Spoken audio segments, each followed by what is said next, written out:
गोव्याच्या विधानसभेत शिवसेना किमान 20 ते 22 जागा लढवेल आणि आम्ही आमच्या भूमिकेशी ठाम. गोव्याच्या राजकारणावर यापुढे शिवसेनेचा प्रभाव राहील आणि राहीलच. गोव्याच्या जनमानसावर शिवसेनेचा पगडा राहील अशा प्रकारचं काम करण्याचा यापुढे आमचा निर्धार आहे. अनेक महत्त्वाचे लोक गोव्यातल्या राजकारणातले, समाजकारणातले हे लोक शिवसेनेच्या व्यासपीठावर तुम्हाला दिसतील. आपल्या बाजूला सुदीप ताम्हणकर बसलेले आहेत. त्यांची गोवा राज्य प्रमुख म्हणून उद्धवजी ठाकरे यांनी निवड केलेली आहे. ते युती करावा, आम्ही वैचारिक युती व्हावी असा एकमेव पक्ष म्हणजे महाराष्ट्रवादी गोमांतक पक्ष आहे. स्वाभिमानाचं राजकारण जर करणार असाल, जर युती होणार असेल तर महाराष्ट्रवादी गोमांतक पक्षाची इच्छा असेल तर आम्ही विचार करू, नाहीतर आम्ही स्वबळावर लढू. पण तरी आम्हाला महाराष्ट्रवादी गोमांतक पक्षाविषयी एक ममत्व आहे, प्रेम आहे, आस्था आहे.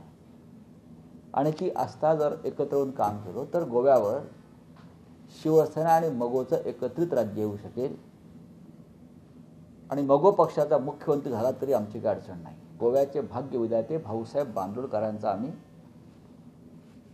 फोटो टाकलेला आहे. शिवसेनेचं आणि भाऊसाहेब बांदोडकरांचं फार सख्य होतं. भाऊसाहेब बांदोडकरांचा विचार आणि शिवसेनेचा विचार हा सारखा होता. एकतर मराठीला राजभाषेचा दर्जा देण्यासंदर्भात भूमिका घेऊन सध्याचा भारतीय जनता पक्ष सत्तेवरती आलेला आहे. त्यांचं वचन होतं गोव्याच्या राज्याला. आणि महाराष्ट्रवादी गोमांतक पक्षाचा तर तो अजेंडा होता जन्मापासूनचा.